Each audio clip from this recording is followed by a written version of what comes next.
क्या आपने कभी अपनी मौत को धीरे-धीरे अपनी ओर आते देखा है? उस रात नोएडा के सेक्टर 150 में 27 साल का युवराज मेहता 1.5 घंटे तक काल की आंखों में आंखें डालकर खड़ा रहा।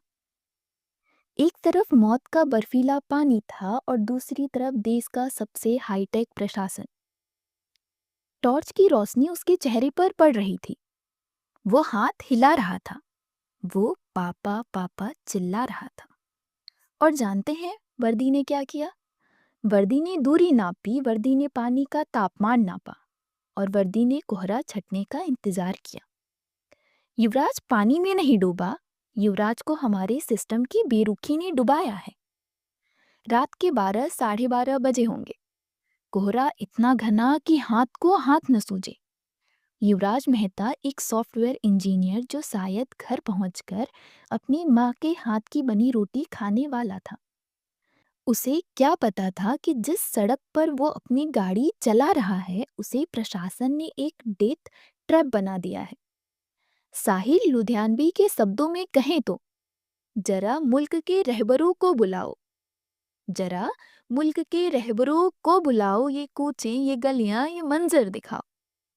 अचानक गाड़ी अनियंत्रित होती है और 30 फीट गहरे उस गड्ढे में जा गिरती है जिसे भ्रष्टाचार ने सालों से खोद रखा था। युवराज बच सकता था।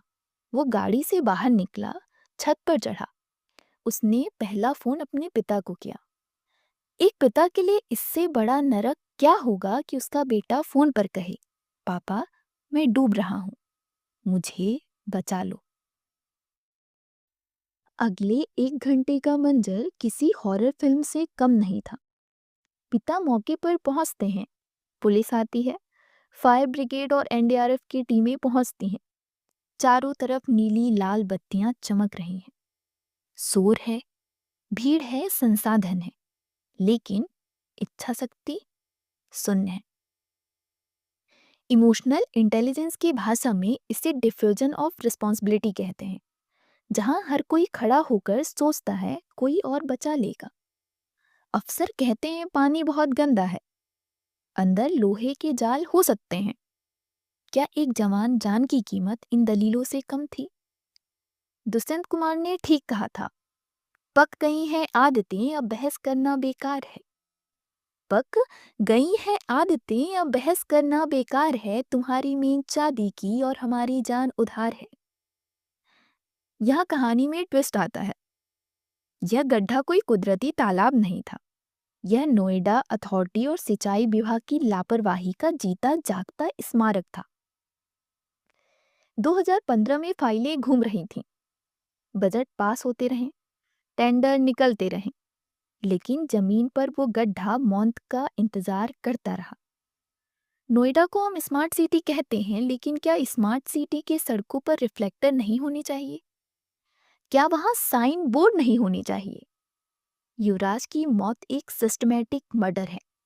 जब एक अफसर फाइल दबाकर रिश्वत का इंतजार करता है तो वो सिर्फ पैसा नहीं खाता, वो किसी के घर का चिराग खाता है।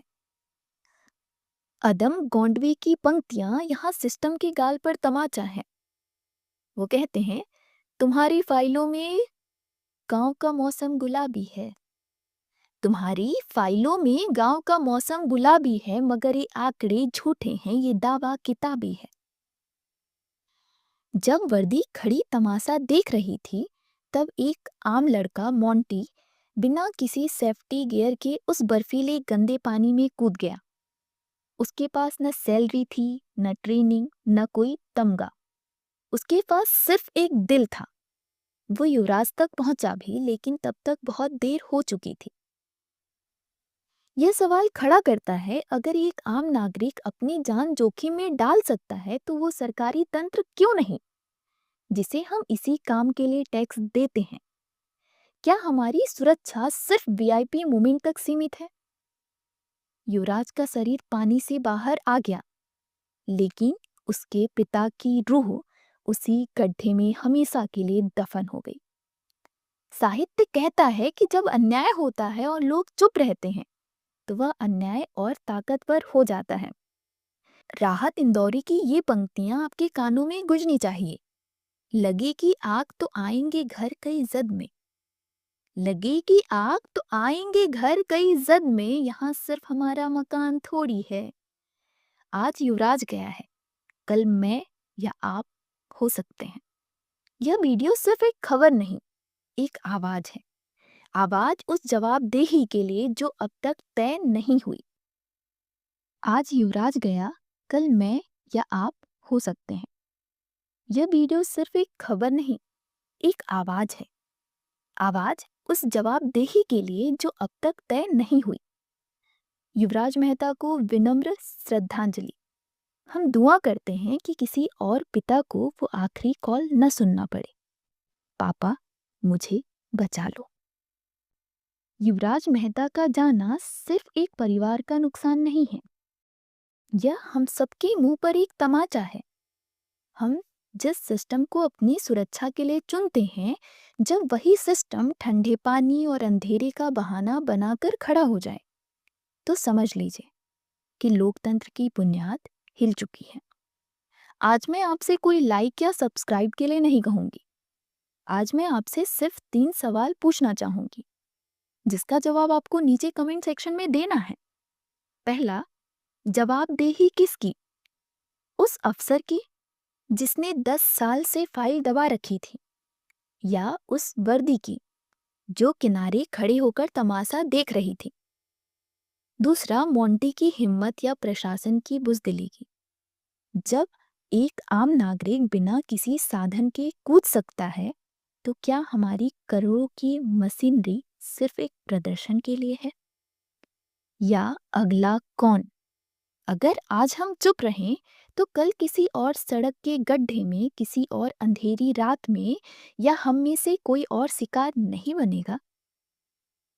इस वीडियो को इतना शेयर कीजिए कि यह नोएडा अथॉरिटी के उन बंद कमरों तक जा पहुंचे जहां संवेदनशीलता मर चुकी है। साथ में प्रशासन से जवाब मांगिए, क्योंकि अगर आज हम नहीं बोलें तो हमारी खामोशी इस सिस्टम के जुल्म में शामिल मानी जाएगी। और अपना ख्याल रखिएगा, क्योंकि इस देश में आपकी जान की कीमत आपके सिवा और कोई नहीं जानता। जय हिंद, जय भारत।